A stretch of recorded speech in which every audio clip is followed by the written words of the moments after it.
हरे कृष्ण कृष्ण कृष्ण हरे हरे, हरे राम राम राम हरे हरे। हम लोग सुन रहे थे वर्ण व्यवधान और तत्व व्यवधान। दो प्रकार का व्यवधान होता है। व्यवधान का मतलब होता है बाधा। हरि नाम करते करते जो बाधा उत्पन्न होती है नाम में, उसको कहते हैं व्यवधान। अब ये बताया दो प्रकार का, वर्ण व्यवधान और तत्व व्यवधान। वर्ण व्यवधान किसको बताया?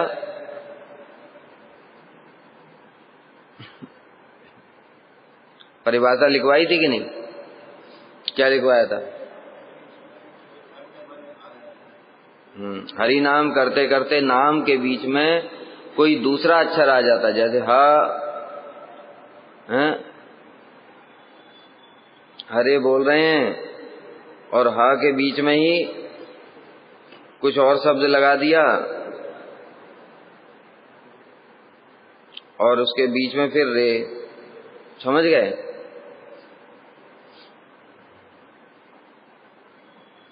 ऐसे करके इसको वर्ण व्यवधान बोलते हैं। दूसरा बताया था तत्व व्यवधान। तत्व व्यवधान क्या होता है?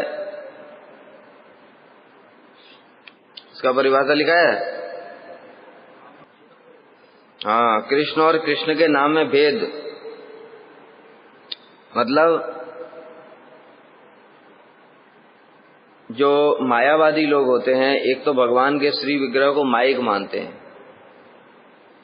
तो विग्रह भी अनित्य है उनके लिए, तो नाम भी अनित्य है। जैसे हम लोगों का शरीर है, हमारे शरीर में और हमारे नाम में भेद है कि नहीं है? है। हमारा शरीर नष्ट हो जाएगा, फिर नाम कहाँ है? ठीक है, लेकिन भगवान में ऐसा नहीं है। नाम और नामी अभिन्न है। हमारा नाम और नामी अभिन्न नहीं है। नाम बदल भी सकता है। कई बार उदाहरण दिया, जैसे कोई हिंदू घर में बच्चे ने जन्म लिया, उसके माता पिता मर गए, अब मुसलमान ने उसको पाल लिया तो उसका नाम मुसलमान वाला रख दिया। लो, नाम बदल गया। फिर वो बड़ा हुआ, उसको क्रिश्चियन लड़की से प्रेम हो गया और उसने क्रिश्चियन धर्म अपना लिया, फिर नाम बदल गया। ये सब क्या है? नाम और नामी में भेद है। हमारा तो पहली बात नाम ही नहीं है, क्योंकि जो शरीर है वो तो नश्वर है, लेकिन भगवान का शरीर चिन्मय है। और भी बहुत सारी बातें बताई थी इसमें कि देखो, जीवात्मा जो है, जीवात्मा चिन्मय है, इसलिए उसमें भी नाम नामी में भेद नहीं है। समझ में आ रहा है? ढका हुआ है स्वरूप, किंतु नाम नामी में भेद नहीं। हमारा स्वरूप शास्त्र में क्या है लिखा हुआ है? जीवात्मा का नाम, गुण, सेवा, उसका उम्र, सब कुछ फिक्स है, और वो जब भाव अवस्था आती है तो प्रकाशित हो जाता है, तो बदलता नहीं है। अभी भी बदला नहीं है। जीव जब प्रकट हुआ तब उसका नाम भी है, उसकी सेवा भी है, उसका सब कुछ है, स्वरूप है, अभी भी है, वो बदला नहीं है। किंतु उसके ऊपर में जो शरीर रूपी कपड़ा है, ये बदलता जा रहा है। एक जन्म के बाद दूसरा, दूसरा कुत्ता, सुअर, गधा, बिल्ली, का मनुष्य, स्त्री, पुरुष। ऊपर का कपड़ा बदल रहा है, लेकिन अंदर का जो जीवात्मा है वो वही है। उसका अभी भी नाम, जब वो सुअर में शरीर में है तब भी उसका नाम नामी अभिन्न है, क्योंकि जीवात्मा भगवान का अंश है। इसलिए भगवान का भी नाम नामी अभिन्न है, तो जीवात्मा का भी नाम नामी अभिन्न है। लेकिन शरीर के लिए ऐसा नहीं, क्योंकि शरीर नश्वर है, अनित्य है, ये नष्ट होता रहता है। ठीक है? जीवात्मा नश्वर नहीं है। अच्छेद्यो एवं अदाह्यो एवं अक्लेद्यो अशोष्य एव च। ठीक है? इसलिए जीवात्मा का भी कभी नाम बदल नहीं रहा है। एक जन्म में जीवात्मा का कुछ नाम हुआ, दूसरे जन्म में कुछ हो गया, ऐसा नहीं। जिस दिन भाव अवस्था आ जाएगी, स्वरूप प्रकाशित होगा, उस दिन नाम भी प्रकाशित हो जाएगा तुम्हारा, और फिर वो वही नाम रहेगा। क्या? रूप मंजरी, रति मंजरी, रमण मंजरी। अब मान लो जो साधक है, ठीक है, उस साधक का एक स्वरूप है, उस स्वरूप है तो उसके अनुसार उसका एक नाम भी तो है।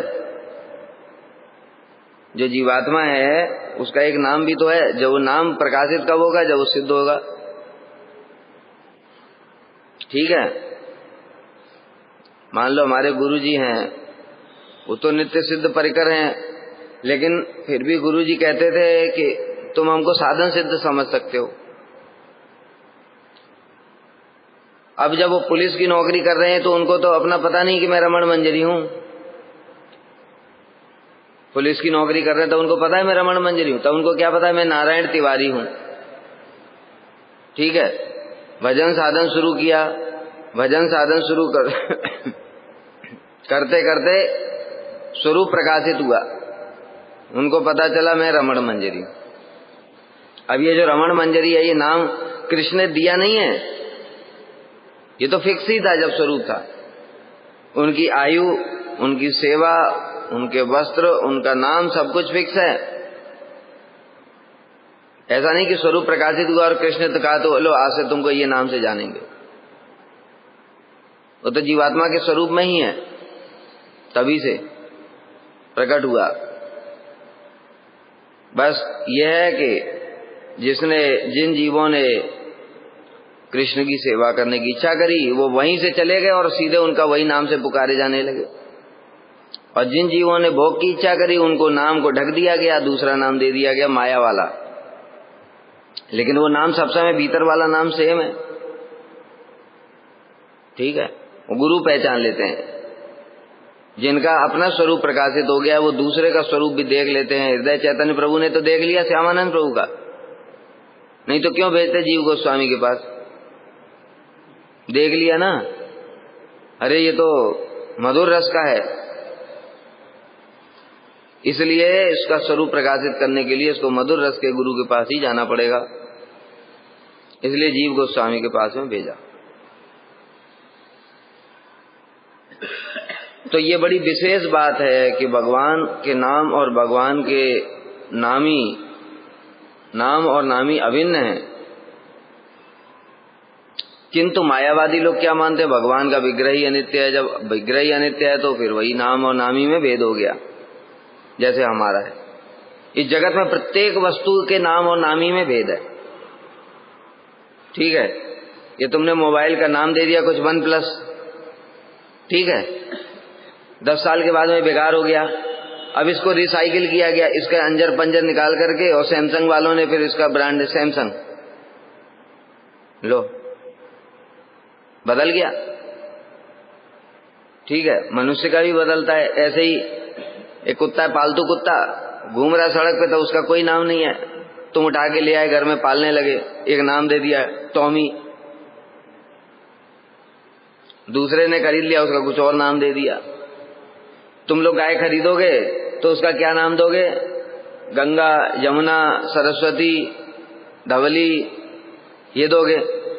और दूसरा जब कर्मी आदमी खरीद के ले जाएगा तो दूसरा नाम दे देगा।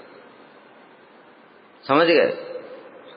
इसलिए इस जगत में प्रत्येक वस्तु के नाम और नामी में भेद रहेगा ही रहेगा, क्योंकि सभी वस्तुएं अनित्य हैं। जब अनित्य नष्ट हो जाएंगी तो उसका फिर दूसरा आ जाएगा।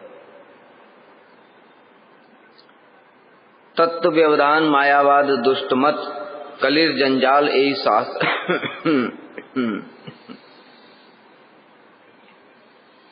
असम्मत। कृष्ण और कृष्ण के नाम में भेद करना ये मायावाद दोष है, ये दुष्ट मत है, दुष्ट मत। कलिर जंजाल, कली का जंजाल है, यही शास्त्र असम्मत, और शास्त्र से असम्मत है, मतलब शास्त्र में ऐसा लिखा नहीं है, तो फिर कहां से आ गया ये?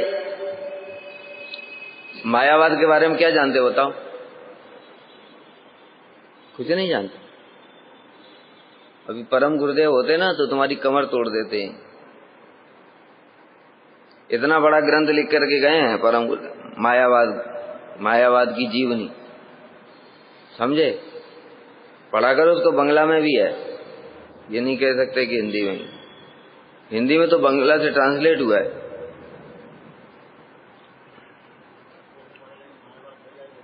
क्या?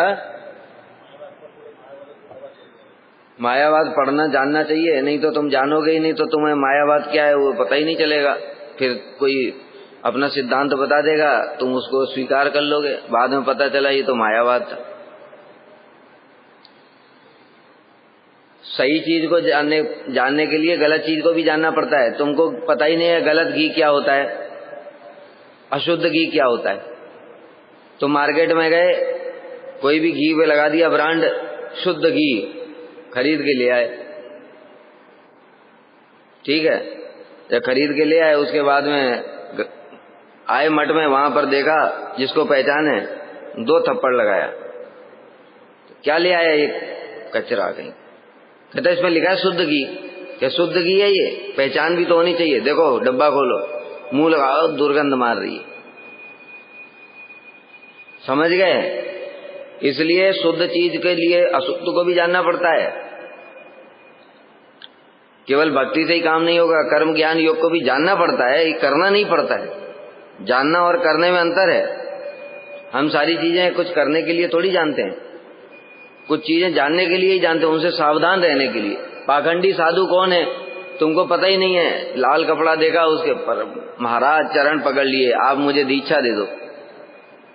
बाद में पता चला वो कपाली है, तांत्रिक। बोलो जानना पड़ेगा कि नहीं? सदगुरु को जानने के लिए क्या जरूरत है? जो भी हरे कृष्ण कर रहा है उसको पकड़ करके उसको दीक्षा ले लो। चलेगा काम? नहीं चलेगा। इसलिए तो शास्त्र में बताया तस्मात् गुरुम प्रपद्येत। इसलिए सही चीज को, सही मार्ग को जानने के लिए, फॉलो करने के लिए गलत को जानना भी जरूरी होता है। मायावाद क्या है? नहीं तो क्या करेगा मायावादी तुम्हें भक्ति का, ये लोग क्या करते हैं, भक्ति का ऊपर से आवरण दिखाते हैं और अंदर में मायावाद रहता है। तुम भक्ति समझ रहे हो और तुम्हारा सर्वनाश हो गया, ठीक है। तो मायावाद क्या है?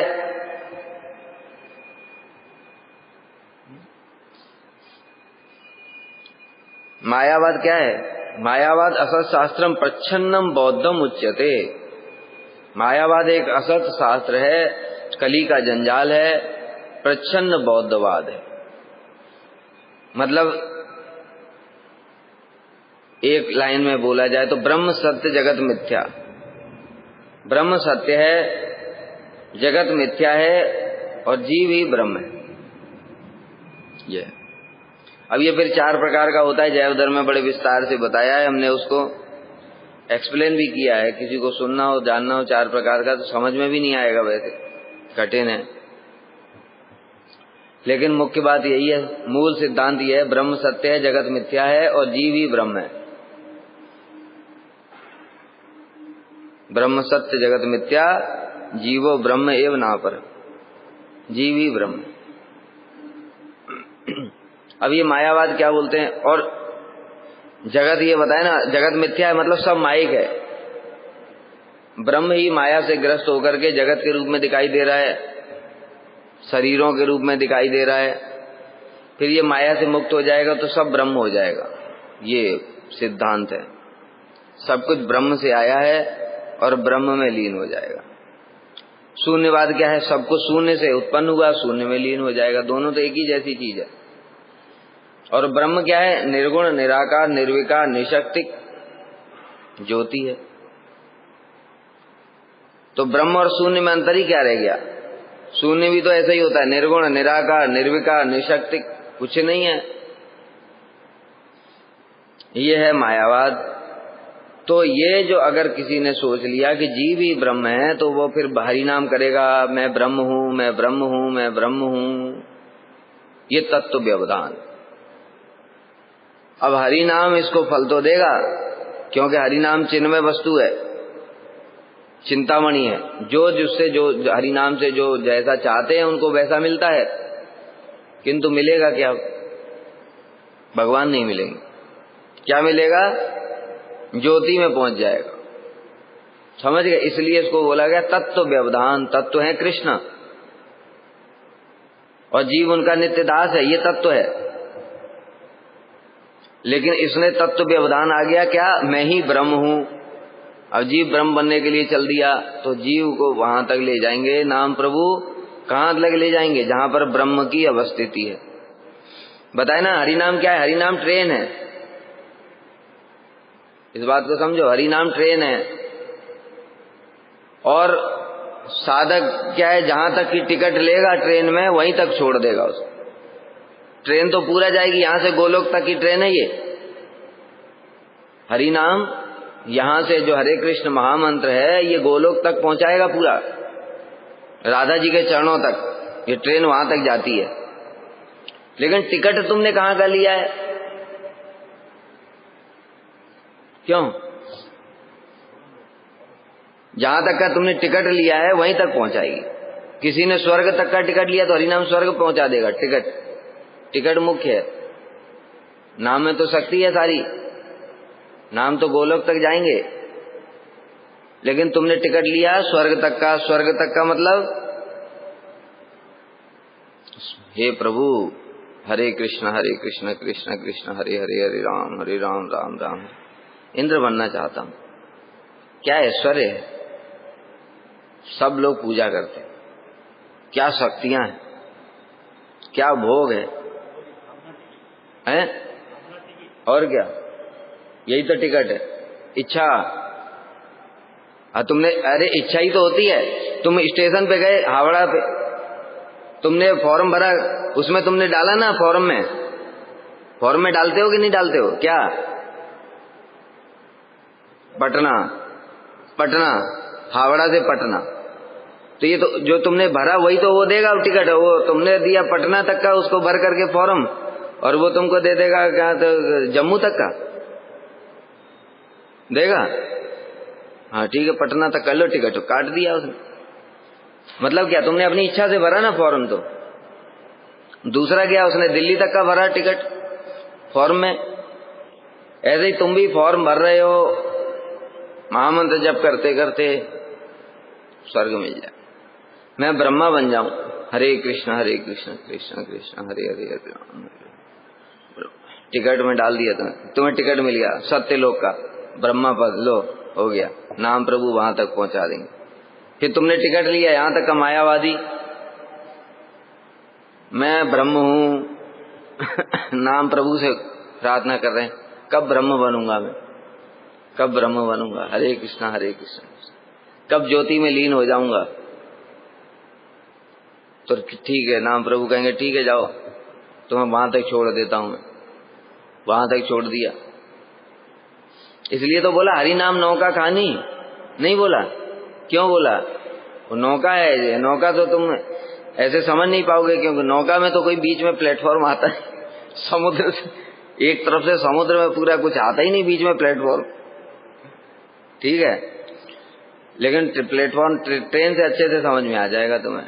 ट्रेन जाती स्टेशन पे, बीच बीच में छोड़ छोड़ करके जाती, लोग उतरते जाते चढ़ते जाते, ठीक है। इसलिए हरिनाम नौका कहानी, हरिनाम नौका है। कैसी नौका है कि पार भी करा देती, फिर भी इसी साइड रहती है नाम नौका। मतलब एक जीव को पार कराया तो इसका मतलब ये नहीं अब दूसरे जीव के लिए नौका बची नहीं, तब भी नौका इधर ही है। ऐसा नौका है, भगवान ने ऐसा नौका छोड़ करके गए, हरि नाम। इस पर सब सवार हो सकते हैं, सबके लिए बराबर अवेलेबल है, सबके लिए वैकेंसी है, ठीक है। ऐसा नहीं कि नौका फुल हो गई तो हमारा नंबर नहीं आएगा, नहीं, तुम्हारे लिए पर्सनल नौका आएगी।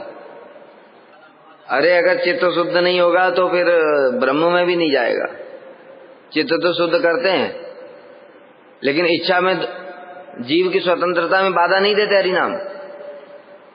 वो तो जीव की स्वतंत्रता है ना। चित्त शुद्ध क्या होता है? काम क्रोध मोह लोभ मद मात्सर्य, ये शुद्ध नहीं होगा तब तक ब्रह्म में भी नहीं जा सकता।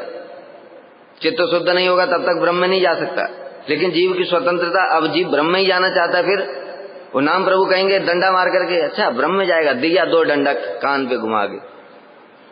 ऐसा नहीं होगा, तब तो फिर वहीं से ले जाते वहां पे जब प्रकट हुआ था जीव। अगर पीटना ही होता भगवान को डंडा मार करके, तो जब जीव प्रकट हुआ था बिरजा नदी के तट पर, तटस्थ स्थान पर, तो वहीं 2 डंडा लगा करके, अच्छा भोग करने की इच्छा करता है, 2 तमाचे लगाए, चल उधर चित जगत में, तो सारे इधर यहाँ क्या कर रहे होते हम? यहाँ फिर पढ़ाई करने की क्या जरूरत है? इतना टेंशन ले रहे हैं, फिर तो वहीं पहुंच जाते। इसलिए चित्त शुद्ध होगा, किंतु स्वतंत्रता में हस्तक्षेप नहीं होगा। स्वतंत्रता में कोई भी हस्तक्षेप नहीं करेगा, कृष्ण भी नहीं करेंगे। जब कृष्ण स्वयं भगवान है, वो कुछ भी कर सकते, एक सेकंड में सबको चित जगत।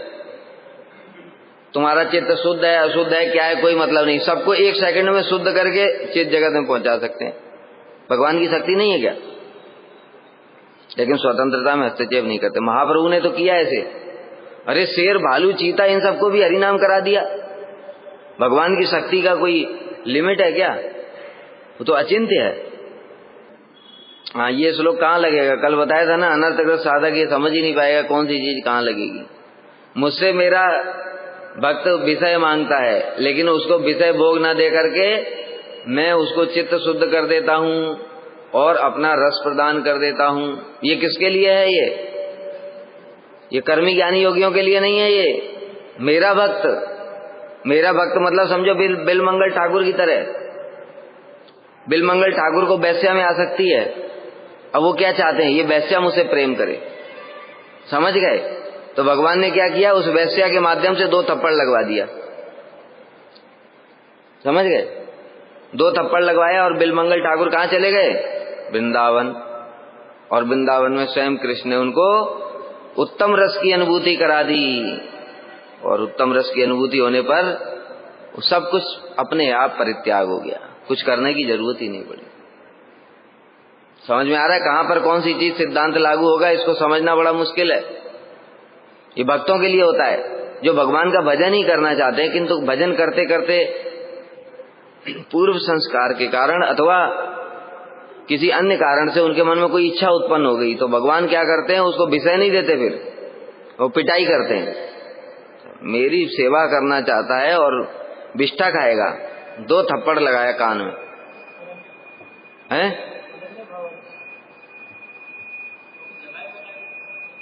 जगाई मदाई की बात मत करो, अभी महाप्रभु की बात नहीं चल रही है। महाप्रभु तो विशेष, जब वो कुत्ता भालू और शेर और हिरण उन सबको, सांप को भी प्रेम दे रहे हैं। वो अभी क्या बोला? वो अचिंत्य महाशक्ति प्रकट कर रहे हैं वहां। वो स्पेशल केस है। जब महाप्रभु आते हैं तब उसमें कोई नियम नहीं है।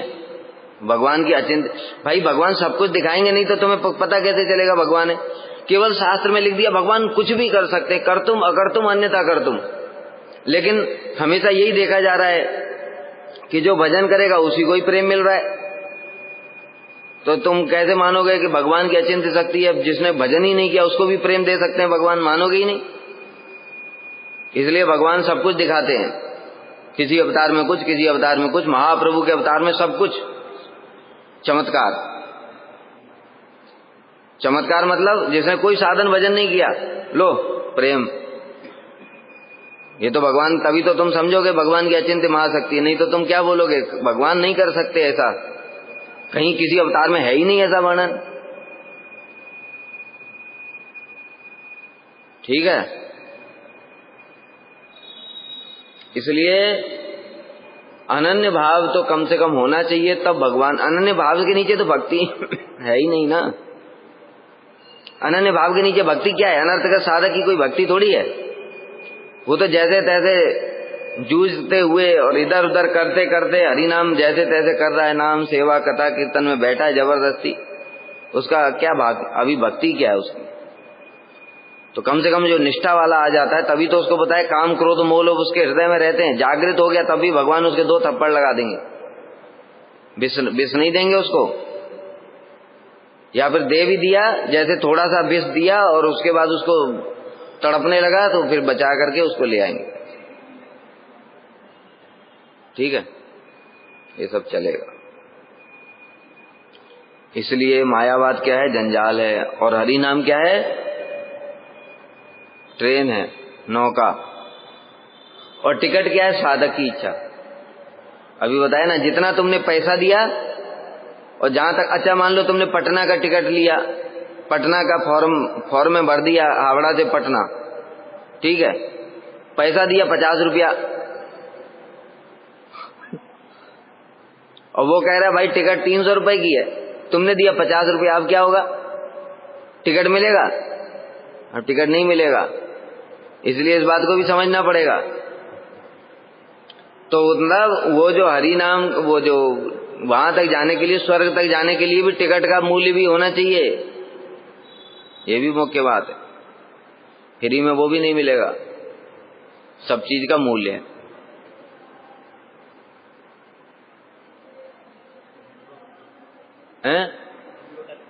मूल्य है, तुम कर्म करो, वो कर्म ही मूल्य है। तुम बनना चाहते हो इंद्र, और केवल जिंदगी में एक बार किसी को दान कर दिया था कि मुझे इंद्र बना दो, 2 थप्पड़ लगेगा कि इंद्र नहीं, चलो तुम्हें एक दिन के लिए थोड़ा घुमा देंगे, तो स्वर्ग में ले जाके थोड़ा घुमा देंगे, घूम करके चले आओ बस। उसके बाद एक लात पड़ेगी ऊपर से, समझ गए? तो इसलिए पैसा भी देना पड़ेगा, पैसा भी देना पड़ेगा। बिना पैसे के इंद्र नहीं बन सकते। हाँ, तुमने 100 अश्वमेध यज्ञ कर लिया, अब तुम्हारे अकाउंट में पूरा पैसा है, अब तुम इच्छा करोगे मैं इंद्र बन जाऊं, अब तुमको इंद्र बना दिया जाएगा। ठीक है, 100 जन्म तक वर्णाश्रम धर्म पालन कर लिया, ब्रह्मा बना दिया जाएगा। तो टिकट जरूरी है, टिकट के लिए मूल्य भी जरूरी है।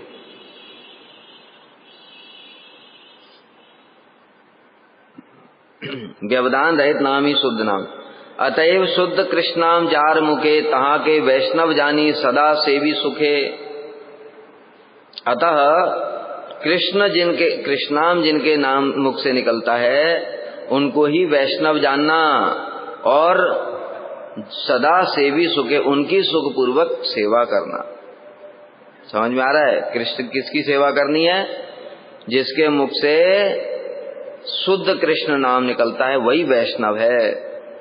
अब देखो, वैष्णव भी कई जगह बोला गया, कनिष्ठ वैष्णव, मध्यम, उत्तम, लेकिन यहां वैष्णव कहने से मतलब क्या? वैष्णव कहने शुद्ध वैष्णव।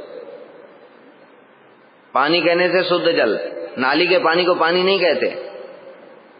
जब 2 पानी के बीच में भेद किया जाता है, तब उसके पहले विशेषण लगाते हैं। जैसे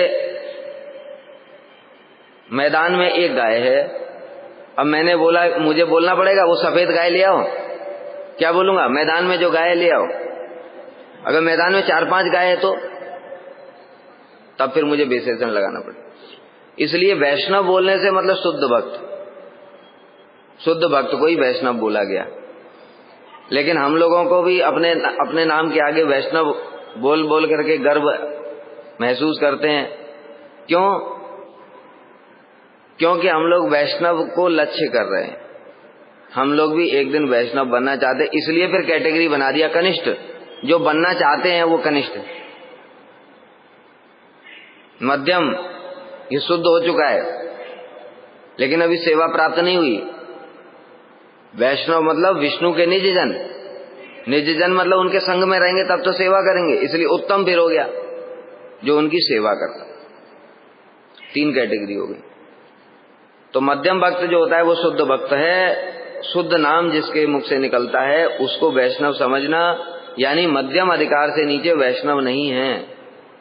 हम लोग क्या है? वैष्णव आभास, वैष्णव आभास। जैसे सूर्य निकलता है, सूर्य के निकलने से पहले किरणें आ जाती ना, सवेरे आरती खत्म होते होते देखो उजाला होने लगता है, लेकिन सूर्य दिखा? क्यों? मतलब सूर्य है, आने वाला है। उसी प्रकार से हमारा भी क्या है? वैष्णव आभास। सूर्य का आभास है ना, तो थोड़ा प्रकाश दिख रहा है। इसी प्रकार से हमारे अंदर भी थोड़ा थोड़ा वैष्णवता दिख रही है। क्या? कंठी लगा लिया, तिलक मार लिया, चुटिया रख लिया, मंत्र ले लिया और मंत्र जप कर रहे हैं, तो ये वैष्णव आभास। ठीक है, करते करते करते करते करते जब शुद्ध नाम होने लगेगा तब वैष्णव बन जाओगे, तब कृष्ण के साथ संबंध हो जाएगा, तब सेवा की योग्यता होगी। इसलिए ऐसे वैष्णवों की सेवा करनी चाहिए। ऐसे वैष्णवों की सेवा करने से हमारा चित्त शुद्ध होगा और वो धीरे धीरे हमको भी शुद्ध नाम में लगा देंगे। और ऐसे वैष्णव नहीं फिर क्या करोगे? ऐसा वैष्णव क्या पेड़ पे उग रहा है क्या? जो शुद्ध नाम करता है वो मार्केट में नहीं घूमते, ऐसे तो बड़े दुर्लभ हैं, मिलेंगे ही नहीं। तब तक क्या करोगे? जो मिल रहे हैं उनकी सेवा करो। फिर यही समझना चाहिए, सेवा करोगे ही नहीं तो कभी शुद्ध भक्त की सेवा भी नहीं कर पाओगे। तुम सोचोगे जब शुद्ध भक्त मिलेगा तभी सेवा करूंगा। अरे तो तुमको सेवा करने की प्रवृत्ति कहां से उदित होगी जब वो मिलेगा? तो तुमने तो जिंदगी में सेवा किया ही नहीं। अब मान लो शुद्ध भक्त आ गए, प्रभुपाद जी आ गए, तुम्हारे सामने प्रकट हो गए, अब तुम क्या करोगे? ज्यादा से ज्यादा क्या करोगे? प्रणाम कर लोगे, साष्टांग, बस। सेवा क्या करोगे? कभी किया ही नहीं। बताओ, हमको अगर कोई किचन में भेज दे अथवा अर्चन करने के लिए भेज दे कि जाओ अर्चन करो, अभी क्या करेंगे? कभी तो किया ही नहीं, समझ ही नहीं आएगा पहले करना क्या पड़ता है।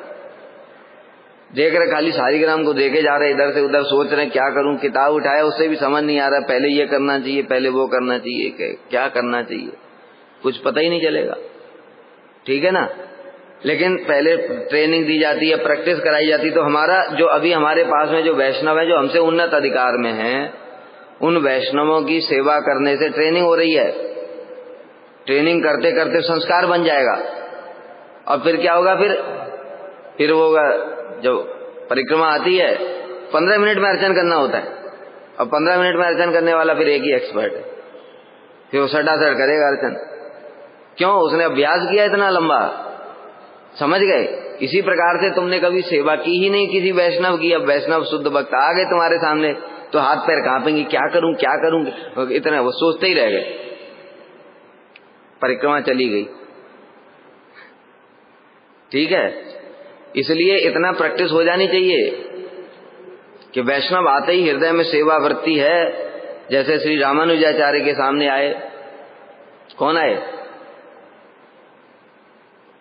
कौन है रामानुजाचार्य के सामने? हैं? कांचीपूर्ण, जिनकी वो सेवा करते थे, निम्न कुल में जन्म लिया था उन्होंने। उनके घर में आए तो उनके चरण धोए। हमने कभी किसी को प्रणाम भी नहीं किया तो चरण धोने की बुद्धि कहां से आएगी? बताओ, हम किसी को वैष्णव को देखकर प्रणाम भी कभी नहीं करते, तो प्रणाम ही नहीं करते तो चरण धोने के लिए कहां से सोचेंगे? ठीक है? तो चरण धोए उनके, उसके बाद में उनको प्रसाद के लिए पूछा, उनके लिए भोजन लेकर के आए, तो वो कहने लगे, और चरण धोए उसके बाद चरणामृत पान किया, उनका सिर पे लगाया। अशेष क्लेश निषेध कारणम शुद्ध भक्तिदम गुरु पादुकम पीत्वा शीर्षा धार्याम्याम, मंत्र बोल करके। ठीक है? तो क्यों? उनको अभ्यास है, इसलिए उन्होंने ऐसा किया। अभ्यास ही नहीं है तो फिर क्या है? कुछ नहीं, आए चले गए। वैष्णव आते हैं चले जाते हैं, हम अपना मस्त हैं। इसलिए हमको उसकी सेवा की अभ्यास करना ही पड़ेगा अपने अधिकार के अनुसार। फिर जब संस्कार बनने लगेंगे, फिर एक भगवान एक लेवल पे प्रमोशन करेंगे। अभी मान लो तुम अनर्थग्रस्त हो तो तुम्हें निष्ठा वाला साधक मिला, निष्ठा वाले साधक की सेवा करोगे, संस्कार बनेगा। अगले जन्म में फिर तुमको रुचि आसक्ति वाला साधक भेजेंगे, उसकी सेवा करोगे तो तुम्हारा ही निष्ठा में प्रमोशन हो गया। तुम्हारा भी प्रमोशन हो गया और जिनकी तुम सेवा कर रहे हो उसका भी प्रमोशन हो गया। आसक्ति वाला साधक मिल गया, उसकी सेवा कर रहे हो, वहां भी ठीक ठीक सेवा किया और संस्कार बने तो भाव भक्त के पास में भेज देंगे, भाव भक्त की सेवा का सुयोग प्राप्त होगा। लेकिन भाव भक्त की सेवा अनर्थग्रस्त साधक नहीं कर सकता। भाव भक्त की सेवा अनर्थग्रस्त साधक नहीं कर सकता। कारण क्या है? इसलिए अपराध हो जाते हैं, पतन हो जाता है। क्यों? क्योंकि वो देखेगा गुरुजी क्या कर रहे हैं, गुरुजी इसको ज्यादा प्यार करते हैं, मुझे ज्यादा प्यार नहीं करते, इसकी बात मान लेते हैं, मेरी बात नहीं मानते, मैं इतनी सेवा करता हूं मुझे पूछते नहीं है, ऐसे ऐसे बातें मन में आएंगी। इसलिए वो सेवा नहीं कर सकता, वो अपराध करेगा। इसलिए भगवान बहुत चतुर हैं, तुमको जलाना नहीं चाहते, समझ गए?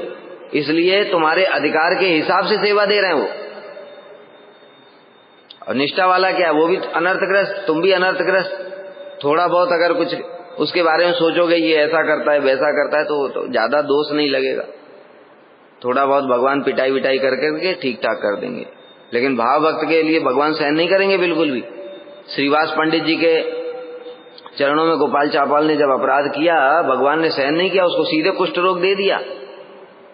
अब ऐसी हमारी गति, हम तो रोज ही ऐसा करते हैं, क्या क्या नहीं करते, समझ गए। इसलिए हमको अपने अधिकार के अनुसार ही सेवा मिल रही है, इसलिए उन्हीं की सेवा करो अच्छे से, निष्ठापूर्वक, और उनकी कृपा होगी, भगवान की कृपा होगी तो धीरे प्रमोशन हो जाएगा, फिर अगले जन्म में और उन्नत अधिकार के साधकों की सेवा मिलेगी।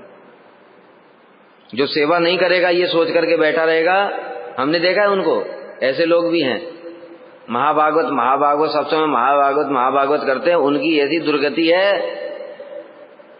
आवारा की तरह घूमते रहते हैं, वो खाली ब्रांड लगा रखा है वैष्णव का बस, और कुछ नहीं, उनके अंदर कुछ भी नहीं है, न अपना कोई साधन है उनका, न कुछ भजन है, न कोई नियम पालन, कुछ भी नहीं है, मतलब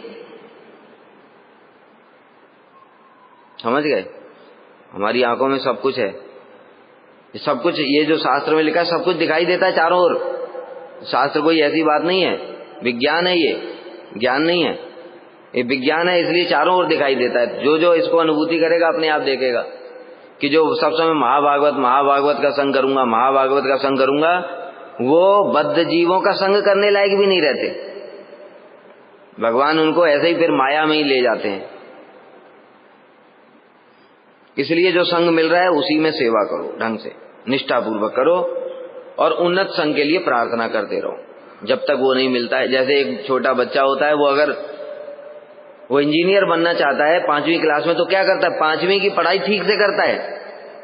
ऐसा नहीं कि इंजीनियरिंग की किताबें खरीद लाया, इंजीनियरिंग की किताबें पढ़ना शुरू कर दिया, मैं तो इंजीनियरों का संग करूंगा, मुझे तो इंजीनियर बनना है। फिर वो कहाँ रहेगा, वो न तो इंजीनियर बन पाएगा, न कुछ भी नहीं बन पाएगा, वो मजदूरी करनी पड़ेगी अंत में। क्या करता है वो, 5वीं की क्लास में अच्छे से पढ़ता है, उसमें पास होता है, लक्ष्य रखता है इंजीनियरिंग का। क्या सोचता है, इसमें जब बेस अच्छा बनेगा तभी तो मैं आगे इंजीनियर अच्छा बनूंगा। 10th अच्छे से, बोर्ड में अच्छे नंबर आने चाहिए, फिजिक्स केमिस्ट्री मैथ में अच्छा से सीखना चाहिए, तब जाकर के इंजीनियरिंग में काम आएगा। ठीक है, फिर 12th में ऐसे करके फिर जाकर के इंजीनियर बनता है, तब इंजीनियरों का संग करता है, फिर उस क्लास में एडमिशन मिलता है। ऐसे ही है, बिल्कुल सेम प्रोसेस है भक्ति में भी, ऐसे ही करना पड़ेगा।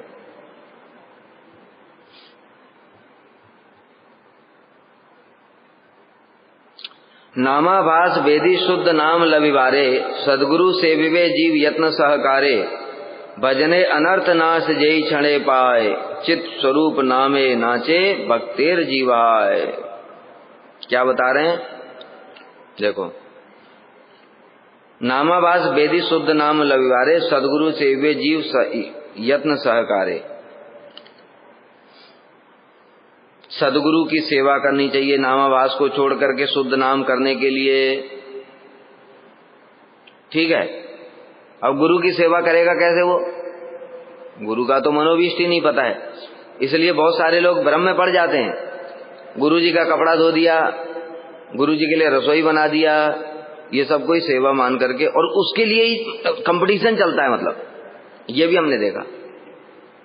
जितने भी लोग हैं वो गुरु जी के लिए बस पराठा, दही, सब्जी, आलू पकौड़ा, ये वो सब बना बना करके खिलाना चाहते हैं, कपड़े धोना चाहते हैं, उनके कमरे में पोंछा मारना चाहते हैं, सब यही करना चाहते हैं, और उनमें आपस में झगड़े होते हैं। फिर ये सेवा का फल है, ऐसा नहीं होता है। सेवा करने से चित्त शुद्ध हो जाता है, हृदय प्रसन्न हो जाता है। इसलिए विचार करना चाहिए क्या ये सेवा है भी कि नहीं है, ठीक है। गुरु जी के मनोभीष्ट को समझना चाहिए। हमारे गुरु जी क्या इस जगत में आलू के पराठे खाने के लिए आए थे? बताओ, राधा जी ने उनको कहा जाओ तुम इस ब्रह्मांड में जाओ, आलू के पराठे खाना दबा करके। बोलो, क्या करने के लिए आए? गुरु जी के मनोभीष्ट को समझो। गुरु जी क्या कहते हैं, 108 कमल लेकर के आओ मेरे लिए। कि कौन से कमल? हृदय कमल, उनको मैं शुद्ध करके राधा जी के चरणों में अर्पित करूंगा। ये सेवा है। इसको छोड़ करके सब गुरु जी पीछे लगे हुए, लड़ाई हो रहा है पूरा, मैं बनाऊंगा रसोई में, मुझे जाने नहीं देते, मुझे भी कपड़े धोने हैं, मुझे भी कपड़ा प्रेस करना है। ठीक है, इसलिए गुरु जी के मनोभीष्ट को समझना पड़ेगा। महाप्रभु का बड़ा सुंदर उदाहरण है। महाप्रभु की गोविंद प्रभु सेवा करते हैं, लेकिन महाप्रभु का मनोभीष्ट क्या है? श्री राधाया प्रणय महिमा की दृशो वाने वास्वाद्यो इन अद्भुत मधुरमा की दृशो वा मरिय। इसलिए अंतरंग कौन है उनके? स्वरूप दामोदर, रामानंद राय, रूप गोस्वामी। रूप गोस्वामी का इतना बड़ा उदाहरण है। रूप गोस्वामी क्या महाप्रभु के पैर दबाते हैं? उनके लिए रसोई बनाते हैं? उनका कपड़ा धोते हैं? महाप्रभु के बाह्य रूप से तो संग भी नहीं रहते। वो रहते वृंदावन में, महाप्रभु रहते पुरी में। लेकिन चैतन्य मनोविष्टम स्थापितम येन भूतले, आज मतलब रूप गोस्वामी को सारी दुनिया जानती है, गोविंद प्रभु को बहुत कम लोग जानते। क्यों? क्योंकि महाप्रभु का मनोभीष्ट क्या था? ये श्री रूप गोस्वामी ने स्थापित किया जगत में। उन्होंने सेवा किया, अंतरंग सेवा। इस प्रकार से गुरु की सेवा करनी चाहिए। केवल भेड़ चाल पीछे पीछे मत भागो, आंखों को खोल करके चलो, क्या करना है क्या नहीं करना है, गुरु जी क्या चाहते हैं। और गुरु जी क्या चाहते हैं उसके लिए तुमको प्लेटफॉर्म अपना खुद चित्त वैसा बनाना पड़ेगा। तो ठीक है, गुरु जी की सेवा करने के लिए तो तुमको खुद तो क्वालिफिकेशन अर्जित करनी पड़ेगी ना। इसलिए यही है व्यास पूजा, बद्ध जीव की व्यास पूजा यही होती है। हम लोग बड़े बड़े अनुष्ठान में फंस करके रह गए। गुरु जी बार बार सावधान करते, बार बार कथा में कितनी बार बोला है गुरु जी ने। सारा दिन अनुष्ठान में ही लगे रहे, इतने लोग आएंगे, बनाना खाना, प्रणामी बांटना, कपड़े बांटना, उसी में लगे रहे। गुरु जी का स्मरण ही नहीं हुआ, सारा दिन बर्बाद हो गया, कुछ भी नहीं हुआ, व्यास पूजा नहीं हुई। व्यास पूजा क्या है फिर? जो गुरु जी का मनोभीष्ट है, उस मनोभीष्ट को ध्यान में रख करके अपने योग्यता अर्जित करना, मैं उनकी सेवा कैसे कर पाऊं। जैसे उदाहरण देता हूं, श्रील भक्तिवेदांत स्वामी महाराज जी, इस्कॉन के फाउंडर आचार्य, उनको प्रभुपाद जी ने आदेश दिया विदेश में प्रचार करना। आदेश कब दिया? जब प्रभुपाद प्रकट थे तभी तो आदेश दिया। अब प्रकट होने के बाद नहीं दिया, पहले ही दिया था। ठीक है, तुम्हारी इंग्लिश बहुत अच्छी है, विदेश में प्रचार कर, मतलब 1937 में तो प्रभुपाद प्रकट हो गए, उससे पहले ही दिया होगा ना। और विदेश कब गए वो? 60 के बाद में। ठीक है, मतलब लगभग 30 साल के बाद में उन्होंने व्यास पूजा का वो जो हृदय में धारण किया, और उससे पहले क्या करते रहे वो? कभी स्वामी महाराज जी का सुनना, पढ़ना, उसको क्या किया उन्होंने? भागवत, वो धीरे धीरे ट्रांसलेशन करना शुरू, छोटे छोटे ग्रंथ निकालना शुरू किया। दिल्ली में जाकर के बेचते थे, ग्वालियर में गए प्रचार करने के लिए, आगरा में गए प्रचार कर। ये क्या, ये तैयारी चल रही है गुरु जी की सेवा करने के लिए प्रिपरेशन हो रहा है। ये भागवत लिया, वृंदावन में रह करके भागवत का ट्रांसलेशन करना शुरू किया, पढ़ रहे हैं। फिर क्या है कि कुछ भक्तों को ले लिया, कुछ भक्तों को लेकर के उनसे इंग्लिश में कथा बोल रहे हैं उनसे। ये क्या हो रहा है? ये चल रहा है व्यास पूजा करने के लिए तैयारी। ये व्यास पूजा करने की तैयारी चल रही है, योग्यता अर्जित की जा रही है। और उसके बाद में फिर विदेश गए और फिर वो व्यास पूजा हो गई। यही व्यास पूजा है, गुरु जी के मनोभीष्ट को जान करके बिल्कुल ऐसी सेवा करना जिससे गुरु जी प्रसन्न हो जाएं। ये व्यास पूजा है, लेकिन उसके लिए योग्यता अर्जित करनी पड़ेगी। तो इसलिए हम लोग यहाँ पर जो सीखते हैं, कथा में आना, कीर्तन में आना, आरती में आना, ये क्या है? ये तैयारी चल रही है। अगर ये करेंगे नहीं तो फिर कुछ भी नहीं होगा। व्यास पूजा करेंगे कैसे? योग्यता तो होनी चाहिए। इन सबसे योग्यता अर्जित होगी धीरे धीरे, वैदिक भक्ति का पालन करते करते। इसलिए इन सब बातों को समझना बड़ा जरूरी है। तो क्या करना चाहिए? शुद्ध यत्न के साथ सदगुरु की सेवा करनी चाहिए। सदगुरु की सेवा करनी चाहिए। सदगुरु की सेवा करने से पहले वैष्णवों की सेवा से अभ्यास होगा। वो शिक्षा देंगे, क्योंकि गुरु तो अधिकतर कुछ बोलते ही नहीं है। वो बद्ध जीव को अगर कुछ बोल देंगे, हमने देखा श्रील भक्ति विज्ञान भारती गोस्वामी महाराज जी, वो बहुत सारे लोग जाते, गुरुदेव कितना माला करें डेली? कहते जितना कर सकते उतना करो। मैं अगर तुमको बोल दूंगा 16 करो, तुम कर नहीं पाओगे, फिर तुम्हारा अपराध होगा, गुरु अवज्ञा है। तुमको तो लग नहीं रहा, अरे तुम क्या सोच लोगे तुम तो मन में सोच लोगे आज मैं सारे दिन बिजी था ना, कैसे करता। गुरुजी समझते हैं, समझने से कुछ नहीं होता है, गुरु अवज्ञा है बस। गुरु ने जो आज्ञा दिया वो पालन करना ही है, तो गुरु अवज्ञा तो हो गई, तो तुम्हारा क्या भजन होगा। इसलिए आदेश ही नहीं देते। इसलिए नीचे वाले वैष्णवों का संग करना चाहिए, वो एक एक चीज बताते, भाई तुम ये गलती कर रहे हो, ऐसे करना चाहिए, सेवा ऐसे होती है, सेवा में भावना मुख्य है, केवल बाह्य रूप से दिखावा नहीं है। ये सब चीजें सूक्ष्म चीजें वो बताएंगे। उनकी सेवा करते करते तब जाकर के गुरु सेवा की योग्यता प्राप्त होगी, और गुरु सेवा करते करते फिर नामाभास दूर होगा और अनर्थ दूर होंगे। जितनी मात्रा में अनर्थ खत्म होते जाते हैं तो धीरे धीरे शुद्ध नाम भी जीवा पर नित्य करता। पहले अनर्थ दूर होंगे कि नाम करेंगे। बहुत से लोग कहते हैं अनर्थ दूर होंगे तब नाम करूंगा। भाई अनर्थ दूर कैसे होंगे? बिना मेडिसिन खाए रोग दूर हो जाएगा क्या? इस जगत में हो सकता है, तुम्हारे अंदर इम्यूनिटी है, तो इम्यूनिटी है। कई लोग दवाई नहीं लेते, कहते देखो हमने करके दिखा दिया। उस जगत में नहीं होगा, ठीक है। चित जगत में बिना नाम के होगा नहीं। कोई भी इम्यूनिटी हमको माया के ऊपर नहीं ले जा सकती, क्योंकि ये वायरस कौन सा है? माया का वायरस है। ये तुम्हारा जो वायरस है ये तो छोटा सा वायरस है, और यहाँ पर माया का वायरस है। माया के वायरस को केवल हरि नाम ही काउंटर कर सकता है। मामेव ये प्रपद्यन्ते माया मेताम तरन्ते। जो मेरा भजन करते हैं वही माया से पार जा सकते हैं, इसलिए होगा नहीं। तो जितनी मात्रा में भजन होगा उतनी मात्रा में अनर्थ दूर होंगे। उदाहरण दिया ना, वो कौन सा? तुष्टि पुष्टि क्षुद्पाय अनुगासम भक्ति परेशान वो विरक्ति अन्यत्र। इस श्लोक में बताया तीनों चीज। भक्ति जितनी मात्रा में आएगी उतनी मात्रा में अनुभूति होगी, उतनी संसार से विरक्ति होगी। ये विरक्ति संसार से मतलब यही अनर्थ हटना। अगर अनर्थ रहेंगे तो संसार से विरक्ति कहाँ होगी? तो संसार में भोग की प्रवृत्ति रहेगी। इसलिए भक्ति पहले आनी चाहिए, ठीक है। पहले भक्ति आएगी जितनी मात्रा में, उतनी मात्रा में अनर्थ दूर होंगे। उतना हम सेवा करेंगे, सेवा करते करते फिर धीरे धीरे आभास दूर होगा। आभास दूर होगा तो शुद्ध नाम जीवा पर नित्य करेगा, और जीव को फिर कृष्ण प्रेम धन की प्राप्ति होती है। शुद्ध नाम से कृष्ण प्रेम प्राप्त होगा, नामाभास से कृष्ण प्रेम प्राप्त नहीं होगा। नामाभास से मुक्ति हो सकती, किंतु नामाभास से भोग और मोक्ष दोनों मिल जाएंगे, ठीक है। लेकिन चित जगत में जाने के लिए नामाभास काम नहीं करेगा। नामाभास उससे नीचे तक रह जाता है।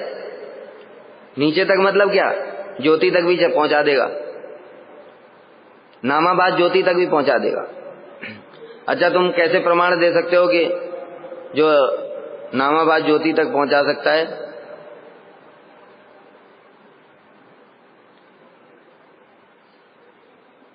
कोई जैसे गोपाल चक्रवर्ती बोल रहा था कि शुद्ध नाम से मुक्ति होती है, ठीक है। नाम का फल, शुद्ध नाम का फल है मुक्ति।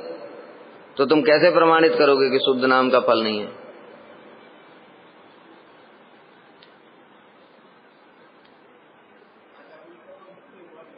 हाँ, अजामिल की मुक्ति नहीं हुआ। शुद्ध नाम से कृष्ण प्रेम होता है, और कृष्ण प्रेम होते ही तो चित जगत मिलेगा। इसका मतलब चित जगत से नीचे रह गया, इसका मतलब शुद्ध नाम हुआ ही नहीं। समझ गए? तो शुद्ध नाम नहीं हुआ तो फिर क्या बचा? नामाभास। मतलब समझ में आ रहा है भाई? शुद्ध नाम से प्रेम हो जाता है, प्रेम होते ही तो चित जगत मिल जाएगा। अब चित जगत तक अगर कोई नहीं पहुंच पा रहा है, इसका मतलब क्या हुआ? उसको प्रेम नहीं प्राप्त हुआ। प्रेम नहीं प्राप्त हुआ इसका मतलब क्या हुआ? शुद्ध नाम नहीं हुआ। शुद्ध नाम नहीं हुआ इसका मतलब क्या हुआ? नामाभास हुआ। इसलिए नामाभास से मुक्ति हो जाती है, ठीक है। और बाकी जो हमने बताया था वो तो यूनिवर्सल ट्रूथ है, ट्रेन वाला। उसमें भी शुद्ध नाम नहीं है। वो शुद्ध नाम हो जाएगा तो इच्छा करेगा तो भी भगवान कुछ नहीं देंगे। शुद्ध नाम के बाद इच्छा ही कहाँ रहेगी? शुद्ध नाम जब हो जाता है, कृष्ण की सेवा के अतिरिक्त कोई इच्छा नहीं रहती है। ठीक है, नामाभास से ही सारे अनर्थ दूर भी हो जाते हैं, नामाभास से सारे अनर्थ दूर हो जाते हैं।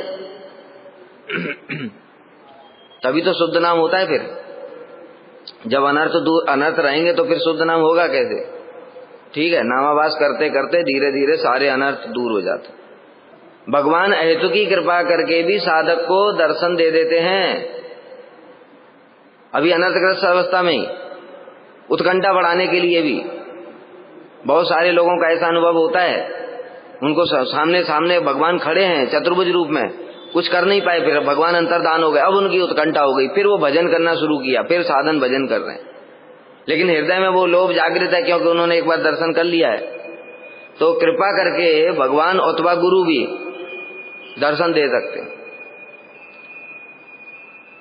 जो धनुर्धर मल्ल था उसको भगवान के दर्शन कराए तो रामानुज कृपा करके कराया, तो उसके बाद में क्या वो शुद्ध भक्त थोड़ी हो गया?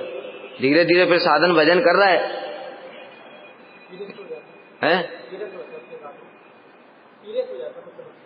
सीरियस, बिल्कुल गंभीरता से भजन करेगा, उत्कंठा उसकी बढ़ जाएगी भगवान को प्राप्त करने की। नारद जी का भी हुआ तो नारद जी को भगवान ने दर्शन दिया, उसके बाद में फिर अंतर्धान हो गए, फिर छटपटाने लगे नारद जी, तो फिर आकाशवाणी हुई और इस जन्म में दर्शन नहीं होगा। इसलिए जरूरी नहीं कि शुद्ध भक्त को ही दर्शन हो, शुद्ध भक्त को दर्शन होता है एक अलग, उसके तो उसको स्फुरित सब सेवन हो गई, स्वयं स्फुरत्यदा सब स्फुरित होने लगता है। और यहां पर स्फुरित नहीं हो रहा है, भगवान स्वयं प्रकट हो गए कृपा करके एक क्षण के लिए और फिर चले गए उत्कंठा बढ़ाने के लिए। कभी स्वप्न में भी दर्शन हो जाते हैं भक्तों को गुरु वर्ग के। ऐसा नहीं है तुम लोग प्रभुपाद के दर्शन नहीं कर सकते हो, बिल्कुल कर सकते हो। प्रार्थना करो तीव्र उत्कंठा युक्त, दिन रात सोते सोते प्रभुपाद प्रभुपाद बोलो, देखो दर्शन होगा, या तो स्वप्न में होगा, साक्षात भी प्रकट हो सकते हैं। लेकिन वो प्रकट हो जाएंगे तो क्या तुम्हारे अनर्थ दूर हो जाएंगे? अरे जिनके सामने प्रकट थे वो उनके क्या दूर हो गए थे? प्रभुपाद जी के प्रकट होने के बाद क्या हुआ फिर? तो इसलिए ये सारी बहुत सारी चीजें हैं, इसमें कोई फिक्स रूल नहीं होता है, जैसा जहां पर है उसके हिसाब से ही उसको समझना चाहिए कि क्या है। ठीक है। वाञ्छाकल्पतरुभ्यश्च कृपा सिन्धुभ्यैव च पतितानां पावनेभ्यो वैष्णवेभ्यो नमो नमः।